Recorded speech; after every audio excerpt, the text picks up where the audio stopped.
Chapter 59. Shadow of the Crimson Spire. Jumping off the dead scavenger, Sunny retrieved his sword and whistled, letting Cassie know that it was safe to come out. Soon, she crawled out of a small opening in the coral wall and carefully put her feet on the ground. Leaning on her staff, the blind girl stood up and slightly turned her head, listening to the light sound of his footsteps. Sunny approached Cassie and took her hand, gently placing it on his shoulder. Then, carefully avoiding puddles of blood, he guided the blind girl to the echo. They talked on the way. Did those centipedes show up? During their journey through the labyrinth, they discovered that the scavengers were not the only creatures populating it. Different types of monsters lived in the Crimson Forest, hiding inside the reefs during the night, and coming out to hunt once the sun was up. There were sentient colonies of carnivorous worms that attacked from beneath the black mud, flesh-eating flowers that strangled their prey with blood-sucking vines, and weird, transparent tentacles that they had once seen dragging a desperately resisting scavenger into a dark, cavernous crevice. They still didn't know what type of creature had been hiding in the crevice. Sunny hoped that they would never find out. In short, the labyrinth was home to all kinds of horrors, every one of them at least of the awakened rank. They were all carrion eaters, living off the remains left behind by the monsters of the Dark Sea. Given the opportunity, they were also more than willing to devour each other, not to mention the 3 juicy humans. Luckily, the Carapace Legion turned out to be extremely territorial and seemed to have the upper hand in this region of the Crimson Reef. While their armor, size, and physical strength made the scavengers formidable opponents, dealing mostly with one type of creature was infinitely better than constantly facing unknown danger. The centipede monsters were the latest enemy of the Carapace Legion they had met. Some of these critters were more than 3 meters long, with glistening red chitin and hundreds of tiny, scurrying legs.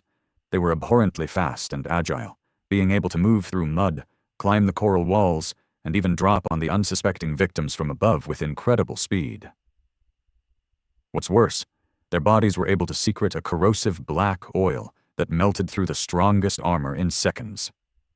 The only redeeming quality of the centipede monsters was that their chitin shells weren't very tough and could be easily pierced by a sword. Sunny answered without turning back. Yeah, 6 of them. And a few scavengers, too. We let them fight each other and then finished off the survivors. Cassie gulped. Were you hurt? Nothing our armor couldn't handle. What about the Centurion? He glanced at the half-devoured carcass and smiled. It's not going to bother us again. This was the second awakened monster they had slain after entering the Dream Realm. Compared to the first encounter, this battle went much smoother. No one died, no one was seriously injured. The Echo even kept both of its pincers. How many soul shards did we get? Sunny counted. Should be 11. Now it was Cassie's turn to smile. That's our biggest haul so far by a lot. He nodded. Yeah. However, they had once again failed to receive a memory. Sunny wasn't sure if his bad luck was to blame, but neither he nor Nephis had been able to acquire a single one for the past 2 weeks.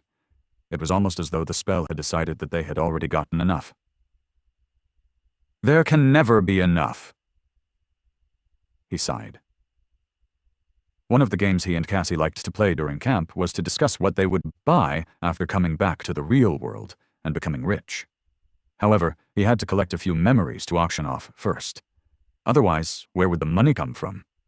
Consumed by greed and avarice, Sunny approached the Echo and looked up at it with disapproval. Hey, you! Stop chewing! The scavenger obediently froze, a piece of meat still hanging from its mouth. Spit it out! Shaking his head, Sunny helped Cassie climb to her seat and handed her the reins. This weirdo actually gobbled up almost half of the Centurion. What's up with that? Of all the Echoes in the world, why did I have to get stuck with a defective one? His shadow solemnly nodded, expressing that it completely understood his sentiment. Sunny squinted at it. What a rare show of solidarity. The shadow didn't have any Echoes, though. What defective individual was it stuck with? Cheeky bastard, Cassie laughed. Don't badmouth my steed. He is a great echo. I like him very much. It's a he now, huh? Sonny shook his head again and got to stripping the remaining meat off the centurion's carcass. Then, he placed the meat into the seaweed saddlebags attached to the scavenger. He had made these bags himself to increase the group's carrying capacity. After all, the scavenger was supposed to be extremely strong. Not using it to their advantage would have been an oversight. After that, Sonny sighed and got to the least pleasant task, harvesting the oil sacs from the centipede monster's corpses. Each had 2 of them, connected to a special gland. The whole process was more disgusting than dangerous, since the corrosive effect was only achieved after the liquids from the 2 sacs were mixed. They had not come up with a way to utilize the centipede oil yet, but Nephis insisted on collecting as much of it as possible. She was sure that it was going to be of use one day. At the very least, the oil was highly flammable. Speaking of Nephis, by the time Sonny was done collecting the sacks, she had already gathered all the soul shards and was standing in front of the echo. He showed her his trophies and carefully placed them in a separate saddlebag. All done? She nodded. Sonny looked at the sky, trying to determine the time. The sun was right above them, high in the gray sky. There was still plenty of daytime left. What do you think? We're right in between the flat hill and the bone ridge. Should we return or try to reach the ridge today? The ground level of the labyrinth was not uniform. Some parts of it were situated higher than the others. Currently, they were in one such area. The dark sea was much more shallow here, which meant that there were more natural features that remained above water during the night. That made for shorter distance between them. Nephis thought for a bit, then said, "Let's push to the bone ridge." They had already scouted most of the way to it yesterday, so there wasn't much danger of getting lost in the labyrinth and not making it on time.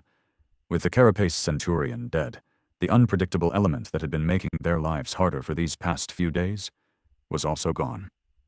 Considering this, Changing Star's decision seemed proper. Sonny nodded. Okay. With that, he sent his shadow forward. Sometime later, they were approaching the bone ridge. The sun was preparing to set, but there was still enough time to get to safety.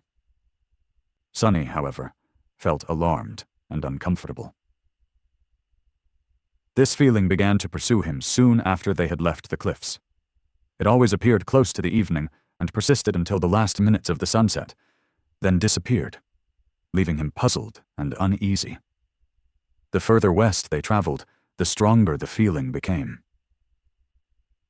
It was as though something was not quite right with the world during that time. But no matter how hard Sonny tried to understand what that wrongness was, he couldn't. In the end, he decided to share his uneasiness with the group. After listening to him, the girls were surprised. It seemed that they did not notice anything strange. Even Cassie, whose affinity to revelations provided her with an incredible intuition, didn't experience the strange feeling. However, she did suggest a theory. Since Sonny was the only one susceptible to the feeling, it was logical to assume that there was something unique about him that made it possible, and the only difference he had from the girls in terms of perception was his shadow sense. Which meant that the source of the wrongness, most likely, had something to do with the behavior of shadows. Guided by her advice, Sonny was finally able to understand the reason for his discomfort. As it turns out, Cassie was right in the hours closest to sunset. When the sun was hanging low in the western skies, a vast shadow moved through the labyrinth, affecting his senses and making his skin crawl. The shadow was too distant and colossal to be seen, but he could still feel its presence. When he told Cassie about the immense shadow, she nodded, as though it explained everything. Then she said, "That is the shadow of the Crimson Spire.